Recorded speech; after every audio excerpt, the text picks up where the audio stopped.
A single word in Arabic was all it took to shatter her silence. And with it, her entire world.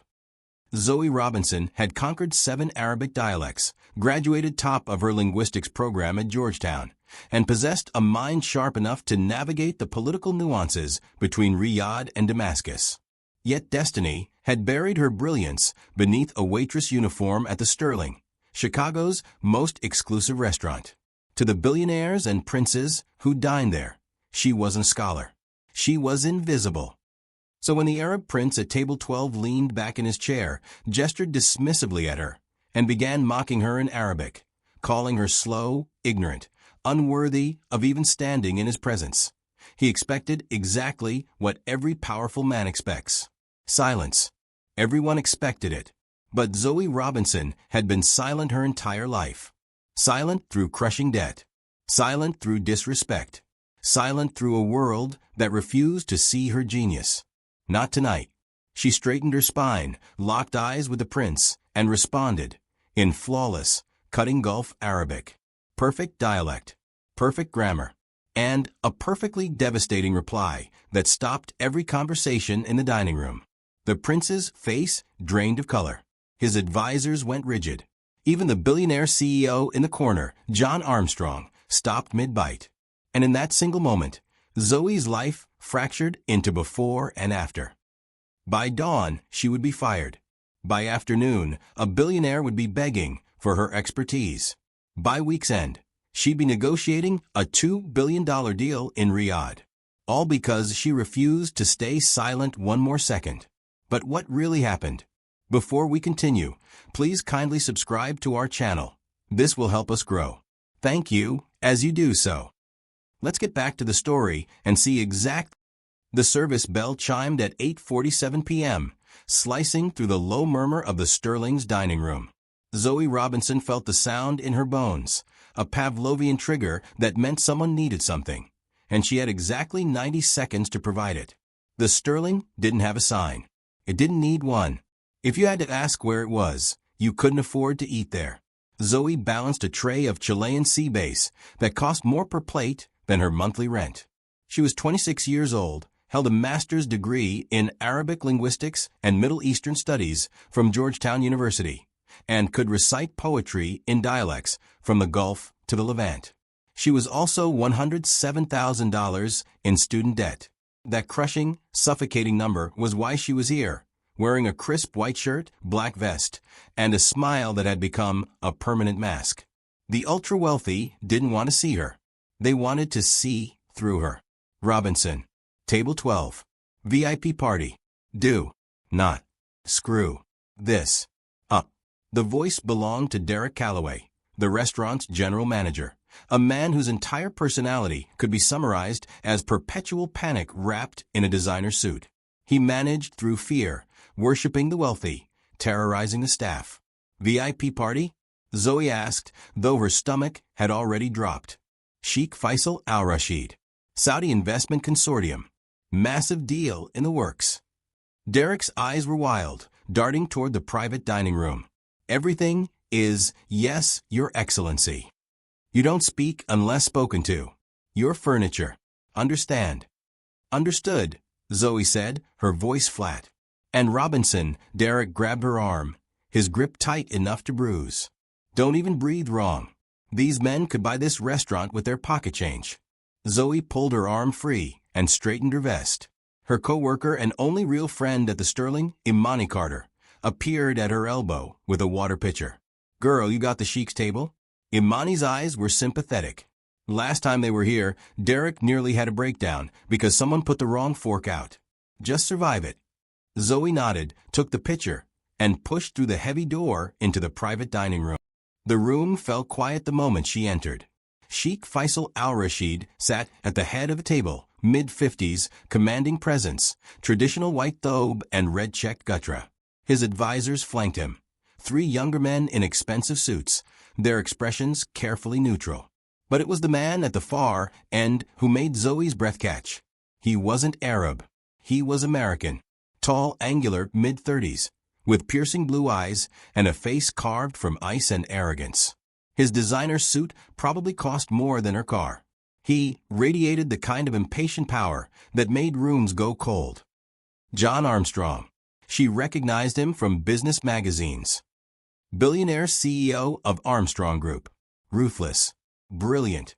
Terrifying. Water, gentlemen? Zoe asked softly, her voice trained into invisibility. No one looked at her. She moved silently around the table, filling glasses with the precision of someone who had done this 1,000 times. When she reached the sheik's glass, her hand trembled, just slightly. The ice shifted in the pitcher. A single cube tumbled into the glass with a soft clink. A droplet of water splashed onto the polished mahogany table. One tiny drop. The room went silent. Sheikh Faisal's eyes dropped to the droplet. He stared at it. Then, slowly, he looked up at Zoe. His expression wasn't angry. It was worse. It was disappointed. Ya Allah, the sheikh murmured. Oh God. One of his advisors leaned forward. Your Excellency, shall I? No need. The sheikh waved him off, then looked directly at Derek, who had materialized in the doorway like a ghost sensing disaster. Mr. Calloway, the sheikh said, his English flawless but accented. Your staff is careless. I am so sorry, Your Excellency. Derek was already pulling out a handkerchief, dabbing at the microscopic water spot like it was radioactive. This is completely unacceptable. I will personally. It's fine, the sheikh said, though his tone suggested it was anything but fine. Zoe stood frozen, the pitcher still in her hands. Her face burned with humiliation. And then the sheikh did something worse than yell. He turned to his advisors and began speaking in Arabic, rapid, dismissive, assuming she couldn't understand a word. He said it in Arabic, but in English it means, this is the problem with this country. They hire children who know nothing. One of the younger advisors also smirked in Arabic, which means, look at her. She probably can't even read. The sheikh chuckled softly, shaking his head while speaking in Arabic, meaning, empty-headed and clumsy, perfect for serving water. They all laughed, not cruelly, but casually. The way you laugh at a dog that can't fetch properly. John Armstrong, seated at the far end, looked uncomfortable. But he said nothing. Derek, oblivious, was still apologizing. I assure you, this will never. It's fine, the sheikh repeated, waving him off. Then, in Arabic again, he said, just get her out of my sight. Something inside Zoe Robinson, something that had been bending for years under the weight of debt, disrespect, and invisibility, finally snapped. She had spent 5 years of her life mastering these dialects. She had lived in Riyadh for her thesis research. She had argued with scholars, debated with poets, and written a dissertation that her professors called groundbreaking. And now she was being mocked in the very language she had sacrificed everything to learn, by a man who assumed she was too stupid to understand. Derek had turned to leave, expecting her to follow like a scolded child. But Zoe didn't move. She set the pitcher down on the service cart with deliberate care. Then she turned to face Sheikh Faisal al-Rashid. And she spoke, not in English, in perfect, measured Gulf Arabic. سيدي، افتراضك خاطئ. Which translates to be, Sir, your assumption is incorrect. The entire room stopped breathing. Sheikh Faisal's head snapped up. His eyes went wide. His advisors froze mid-movement, their faces draining of color. Even John Armstrong's fork stopped halfway to his mouth. Derek spun around, confusion and panic warring on his face. Sanchez, what are you? But Zoe wasn't looking at Derek.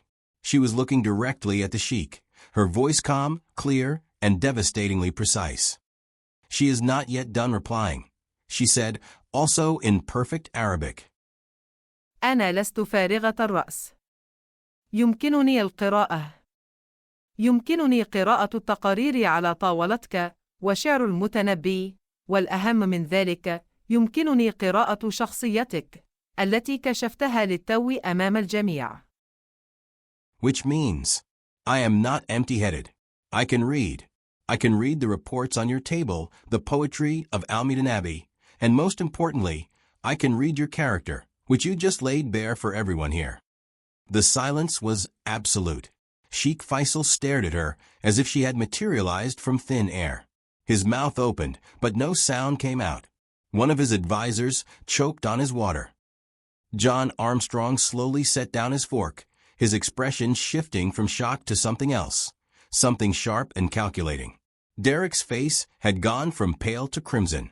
"Robinson, what the hell do you think you're?" "Mr. Calloway," Zoe said, switching to English but keeping her eyes on the sheik. "This gentleman insulted me in Arabic. He called me empty-headed, clumsy, and said I probably can't read. He assumed I was too ignorant to understand him." She finally turned to Derek, whose panic had evolved into full-blown terror. "But I do understand. I have a master's degree in Arabic linguistics. I lived in Riyadh for a year, and I just corrected him in his own dialect." Derek looked like he was about to have a stroke. He looked at Zoe, then at the sheik, whose face had gone from shock to something darker, humiliation mixed with dawning respect. Your Excellency, I am so sorry. She's having some kind of—" "She is not mistaken," Sheikh Faisal said quietly, still staring at Zoe. His voice had lost all its casual arrogance. "I said those things, and she understood. Every word." The admission hung in the air like a guillotine blade. Derek's world visibly collapsed. His eyes darted between the sheik, Zoe, and John Armstrong, who was now watching the scene with the focused intensity of a predator. You speak Arabic?" Derek stammered at Zoe. "Fluently," Zoe said. 7 dialects. "And you embarrassed guest, you," Derek was spiraling, his fear of the wealthy overriding everything else. "You're fired. You're fired, Robinson. Clear out your locker. Now." Zoe's stomach dropped, but she didn't move. "Mr. Calloway," Sheikh Faisal said, his voice cold. "Perhaps you should." "With all due respect, Your Excellency," Derek interrupted, his voice shaking. "I cannot have staff who speak out of turn. Who confront guests. This is unacceptable." He turned to Zoe, his face ugly with panic-fueled rage. "Get out." Zoe looked at the sheik one last time. His expression was unreadable, shame, perhaps, mixed with something that might have been regret. But he didn't stop Derek. Neither did John Armstrong, who sat motionless, his dark eyes fixed on Zoe with an intensity that made her skin prickle. She untied her apron slowly, folded it with the same care she'd given everything in this job, and set it on the service cart. "I'll send you my forwarding address for my final paycheck," she said to Derek, her voice steady despite the earthquake happening inside her chest. Then she looked at Sheikh Faisal and spoke one last time in perfect Arabic. "Which means, good luck with your deal, sir. You're going to need it." She turned and walked out of the private dining room. She didn't slam the door. She closed it softly behind her, leaving silence, shock, and the wreckage of assumptions in her. Zoe walked through the Sterling's dining room in a daze. The other servers stared. Imani rushed over, her face pale with worry. "Zoe, what happened?"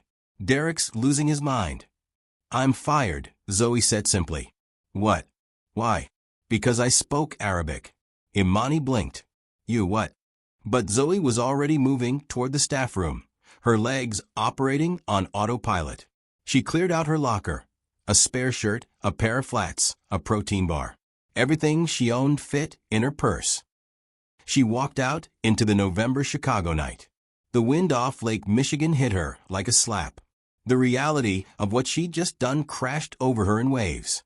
She was unemployed. Rent was due in 9 days. Her student loan payment, $847, was due in 12. She had $392 in her checking account. Her moment of defiance, which had felt righteous and powerful in that dining room, now felt reckless. Stupid. Suicidal. What had she accomplished? She talked back to a billionaire and a sheik, and now she couldn't pay her rent. Her pride had destroyed her. She went home to her tiny basement apartment in Southside, the kind where you could see people's shoes walking past the street-level window. She sat on her second-hand couch and did something she hadn't done in years. She cried. Not delicate tears.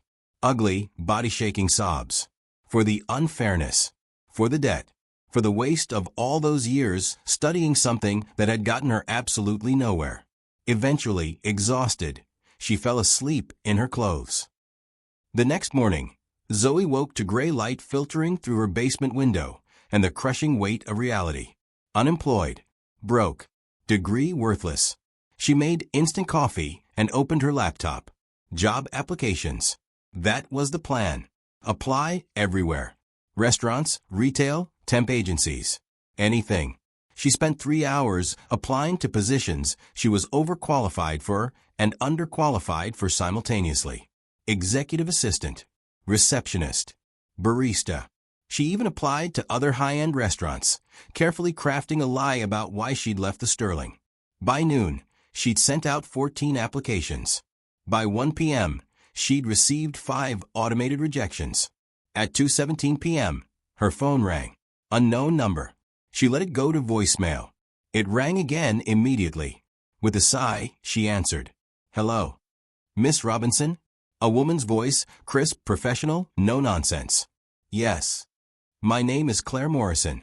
I'm executive assistant to Mr. John Armstrong of Armstrong Group. Mr. Armstrong requests a meeting with you this afternoon at his offices. A car is being sent to your address and will arrive in 20 minutes. Please be ready. Zoe's blood turned to ice. I what? Why? Mr. Armstrong will explain. The car will be there shortly. The line went dead. Zoe stared at her phone. John Armstrong, the billionaire from the restaurant. The one who'd sat there watching while she was fired. Was he going to sue her? Blacklist her from every restaurant in Chicago? But if he wanted to destroy her, he could do it without a meeting. So why summon her? She had 20 minutes to decide. Ignore the car and live in fear of what he might do, or face him and at least know what was coming. She chose the latter. She threw on her one interview outfit, black slacks, gray blouse, and ran a brush through her hair. She looked exhausted, wrung out, but it would have to do. Exactly 20 minutes later, a black Mercedes sedan glided to a stop outside her building.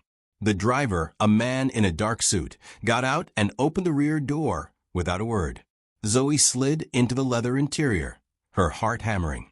The car pulled away from the curb, leaving her old life behind.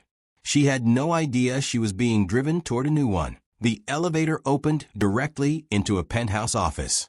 3 walls of floor-to-ceiling glass framed Chicago and Lake Michigan in a 180-degree panorama. The furniture was minimal, expensive, severe. At a massive black desk stood John Armstrong, shirt sleeves rolled up, looking like he hadn't slept. Miss Morrison, hold all calls, he said without turning. His assistant vanished through a side door. The elevator closed behind Zoe, leaving her alone with him. He finally turned. His expression wasn't angry. It was calculating, intense. You have a master's in linguistics. From Georgetown. Yes, Zoe said, her voice steadier than she felt. My father sits on the board. He never mentioned the linguistics department. Called it a soft science. Armstrong walked toward her slowly.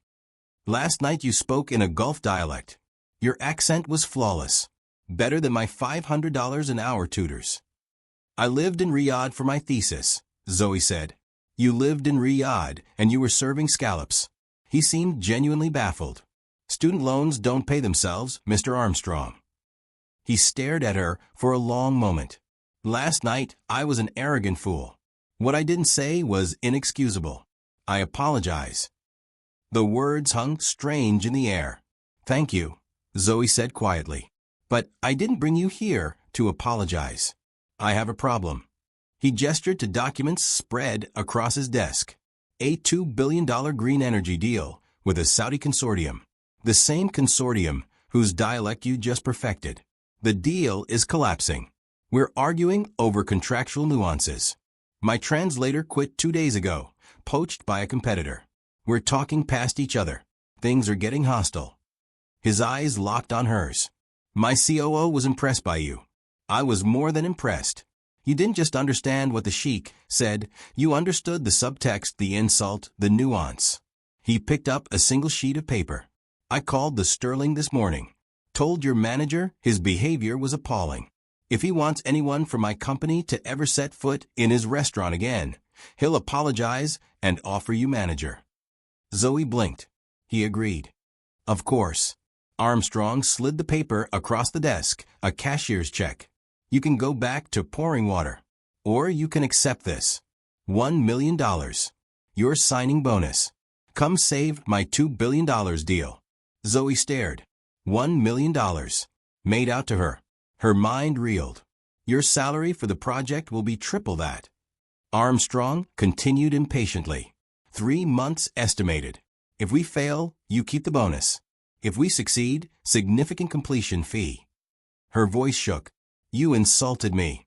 Got me fired. Now you're offering me $1 million. Your manager fired you. I rectified that. Yes, the irony isn't lost on me. I'm offering you a fortune to fix a problem I'm having with the very language I use to dismiss you. He almost smiled. The universe has a twisted sense of humor. Zoe looked from a check to his face. He wasn't joking. He was desperate. And smart. He knew exactly what she was capable of. What are the terms? Her voice turned businesslike. Armstrong's eyebrow lifted. You're on retainer 24/7. Personal advisor and sole translator for this negotiation. You fly with me to Riyadh tomorrow. You'll have an office, expense account, new wardrobe. All you do is what you did last night. Listen to what they're really saying. Zoe thought of her debt. This check would erase it, change her family's life. But it was more than money. It was validation. The chance to use her skills. To be in the room where it happens, not serving the water. I have one condition, she said. Name it. I'm not your assistant. I'm not your servant. I'm your linguistic and cultural advisor. You treat me as a professional. When I'm in that room, my word on language and culture is final. If I tell you not to say something, you don't. If I tell you that you've misunderstood, you listen. I'm not an employee. I'm a consultant. Clear. A genuine smile touched Armstrong's lips. Miss Robinson, for $4 million, you can call yourself whatever you want. As long as you save this deal. Clear. Crystal. Welcome to Armstrong Group. He pointed to the check. Deposit that. Miss Morrison's waiting to take you to get a passport expedited. Then to a tailor. We fly at 6 a.m. The next 24 hours blurred. Bank teller's hands shaking processing the deposit. High-end salon.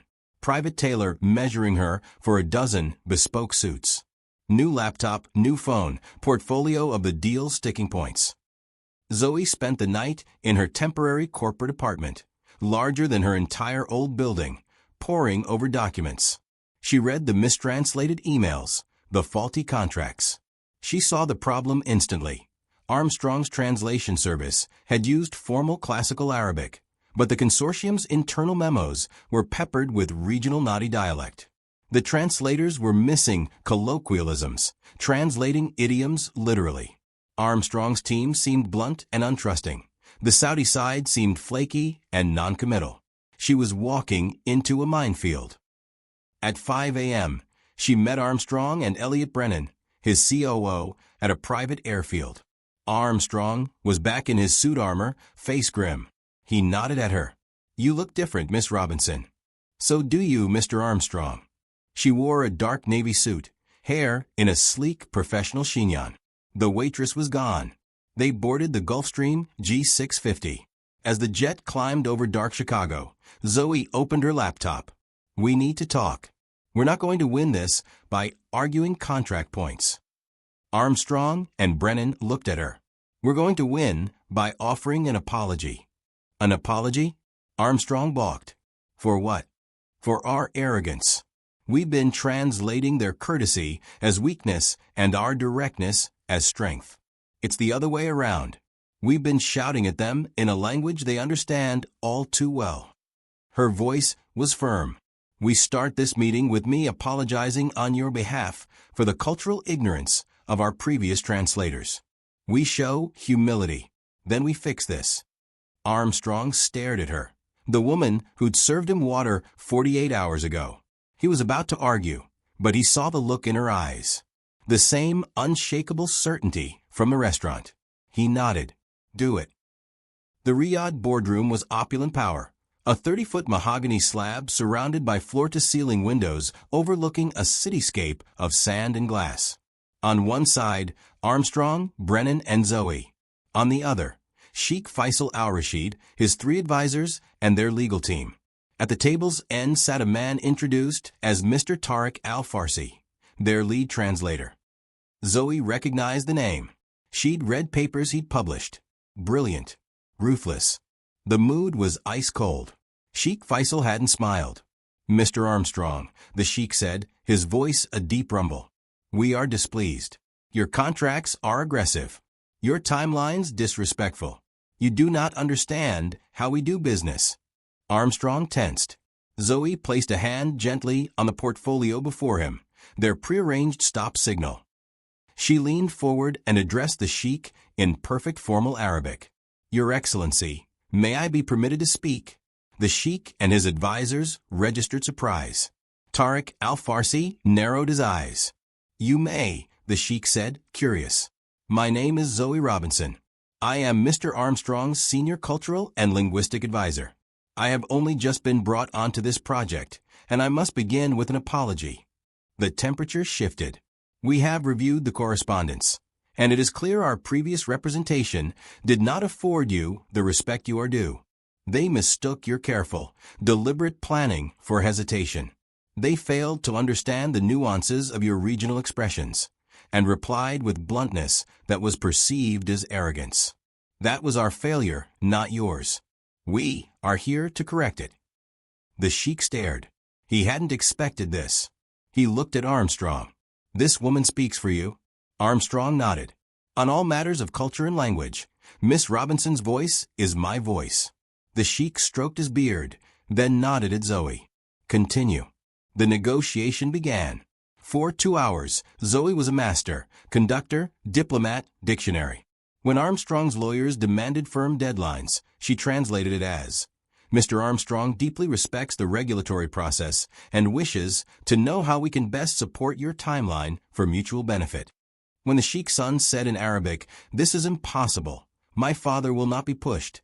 Tariq translated coldly to the room. This is not possible. Zoe interjected politely. If I may, Mr. Al-Farsi, I believe the intent was not just impossibility, but that the pacing feels pressured, a matter of respect, not capability. Correct.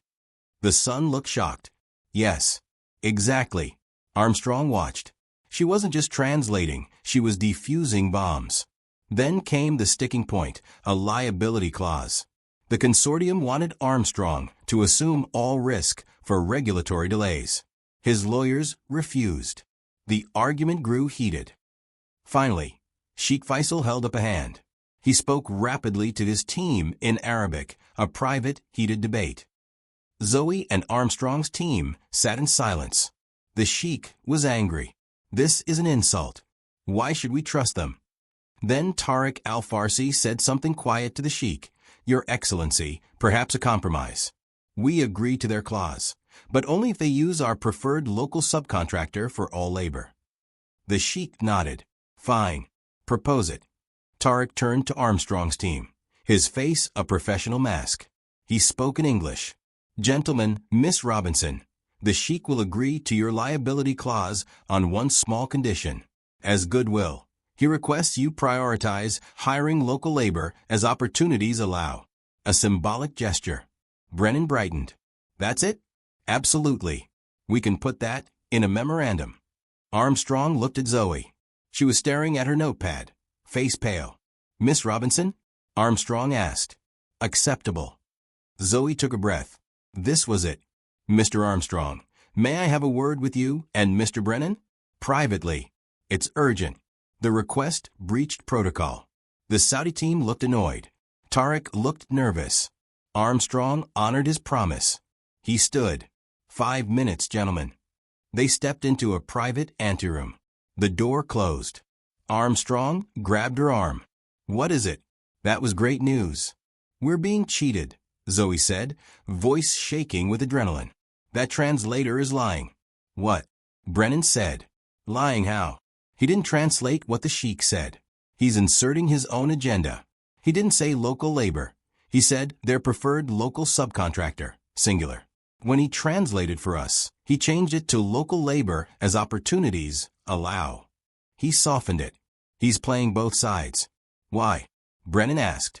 A preferred subcontractor isn't symbolic. It's a multi-million-dollar kickback. He's likely getting paid by this contractor. He's sabotaging the deal for profit. Armstrong was silent. The level of deception was staggering. He'd been about to walk into it. He's betting you wouldn't catch the difference. Armstrong said, "What do we do? We can't accuse him. We'll insult the sheik and blow everything." Armstrong looked at Zoe. His trust was absolute. "What do you do, Miss Robinson? This is your room." Zoe's mind raced. She couldn't accuse Tariq in English, her word against his. She couldn't accuse him in front of the sheik, massive loss of face. She had to expose him and let him hang himself. "I have an idea," she said, "but you must follow my lead. Don't react. And, Mr. Armstrong, I need you to look angry. Not at him. At me." Armstrong looked confused. "I don't understand." "You're not supposed to. Just trust me." They re-entered the boardroom. Tariq looked smug. "Our apologies," Armstrong said, voice hard. He sat and glared at Zoe as requested. "Mr. Al-Farsi, your translation was symbolic gesture." "My advisor," he said the word with a slight sneer, "seems to think this is more binding. She is cautious." Zoe kept her face down as if reprimanded. Tariq smiled thinly. "It is merely mutual respect, Mr. Armstrong. A cultural necessity. Your advisor is perhaps unfamiliar with deals of this scale. Nothing for your lawyers to worry about." He was patronizing her, seeing her as lucky help. "So you confirm it's non-binding for local labor?" Armstrong said. "Precisely," Tariq said. "Good." Armstrong leaned back. "Then we have a deal." Brennan looked at Zoe in panic. What was she doing? The sheik looked pleased. "Excellent. We will draw up final contracts." Everyone began gathering papers. The deal was done. Zoe waited until the sheik stood, until Tariq was shaking Brennan's hand, smiling his false smile. Then she spoke. Not in English, not in formal Arabic. In sharp, cutting Egyptian dialect, the language of media confrontation and intellectual combat. "Mr. Al-Farsi," she said, her voice clear, carrying across the room. Tariq froze, hand still holding Brennan's. "You are a very skilled man. I was just reading your 2019 paper on contractual false friends in Gulf negotiations. Brilliant, especially your section on the preferred subcontractor gambit." Tariq's face went from smug to ashen. He looked as if she'd struck him. The sheik and his advisors stopped talking and turned. They heard the shift in language. They saw Tariq's face. "What is this?" the sheik asked sharply. "What did she say?" Tariq stammered, pulling his hand back. "I was just telling Mr. Al-Farsi how much I admired his academic work," Zoe said, switching back to Gulf dialect, voice full of false innocence. "He wrote a fascinating paper on how dishonest translators slip kickback clauses into negotiations, specifically by using preferred subcontractor, when their client simply meant local labor. A classic, deceitful tactic." She held Tariq's gaze, smile unwavering. "A lesser translator might miss it. But you and we know the difference, don't we?" Terrible, profound silence. Tariq was trapped, sweating. The sheik wasn't stupid. He looked at Tariq and understood instantly. He'd been played. "Al-Farsi," the sheik said, voice terrifyingly quiet. "Is this true? Did you attempt to deceive me and my guests?" "Your Excellency, it was a misunderstanding, a linguistic nuance," Tariq pleaded, his career evaporating. "A nuance," the sheik roared, voice bouncing off glass. "You lied. You used this tactic in my negotiation." "He did," Zoe said quietly, cutting through the rage. "He proposed it to you as compromise, then deliberately mistranslated it to us as symbolic gesture. He was robbing you both."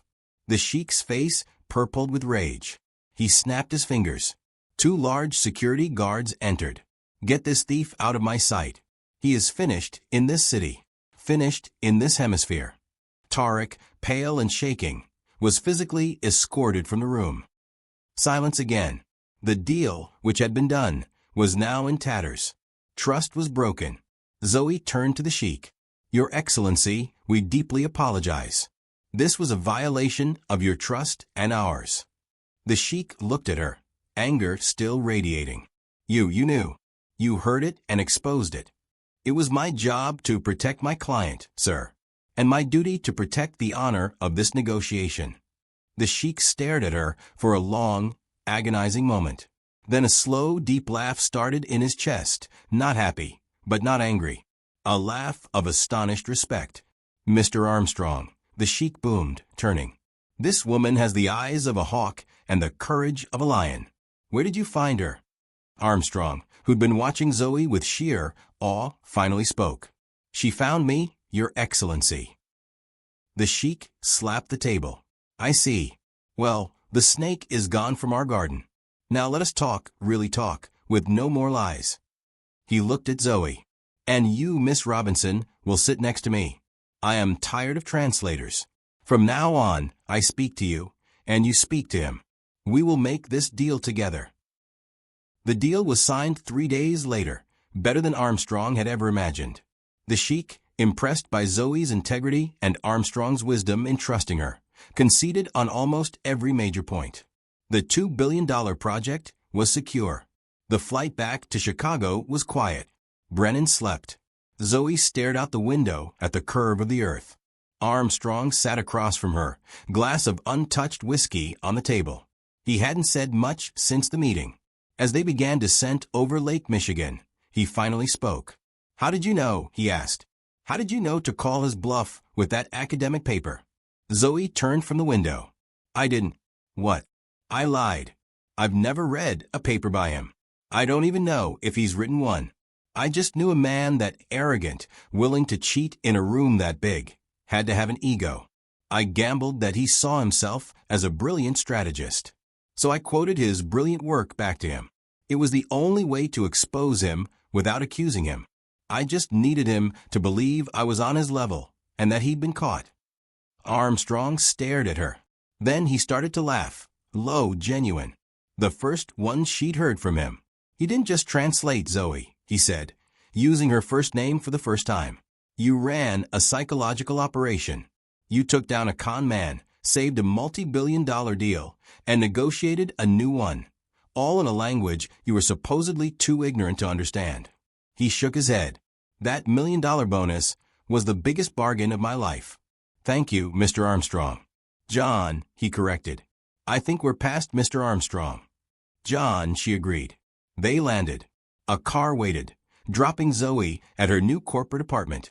"I've cleared your schedule for a week," John said as she got out. "Buy a house, a car, whatever you want. Then come see me." Zoe did just that. The first thing she did was log into her student loan account. She typed in the payoff amount, $107,234. She hit submit. "Congratulations, your loan is paid in full." She sat on the floor of the empty, luxurious apartment and wept. But this time, the tears were different. A week later, she walked into John Armstrong's office, wearing one of her new custom suits. She was no longer a waitress, no longer in debt. She was a free woman. "Zoe," John said, standing. "Congratulations. Thank you for the opportunity. Don't thank me. I should be thanking you. Which is why I have a new proposal." He gestured for her to sit. "The bonus and project fee, that's all yours. It's in your account. We're square. More than square. You've changed my life. Good. Now I'm going to change it again." He leaned forward. "That Riyadh deal is just the start. The sheik wants us as his primary partner for all U.S. and European ventures. But I don't have anyone who knows how to walk through that door."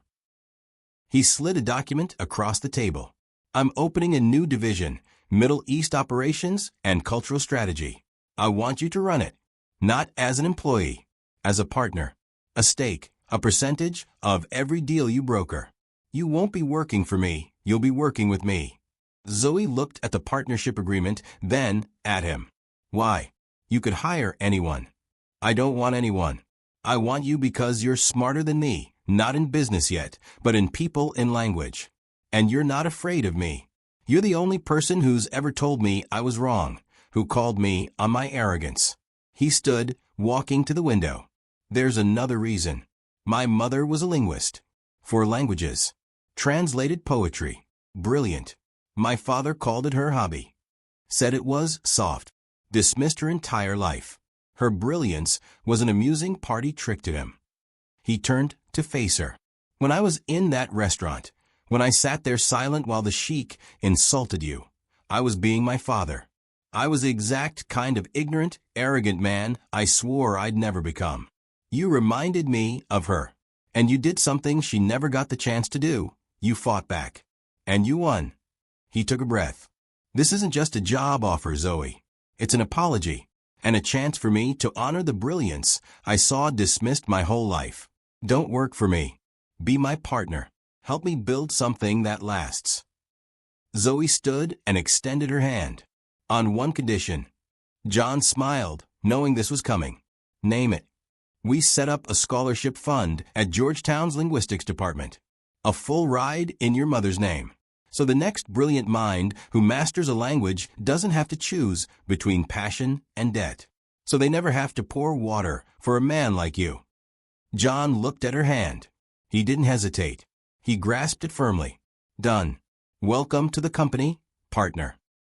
The story of Zoe Robinson reminds us that true worth isn't determined by job title or uniform. It's determined by knowledge, character, and courage. Zoe had a skill the world overlooked. But when the moment came, she was ready. She turned an insult into an opportunity, and an opportunity into an empire. She didn't just get revenge, she got respect. And she used her power to lift others up with her. True power isn't about being the loudest person in the room. It's about being the person who understands what's really being said. If this story moved you even a little, please hit the subscribe button. Your support helps us bring more powerful stories to life every week.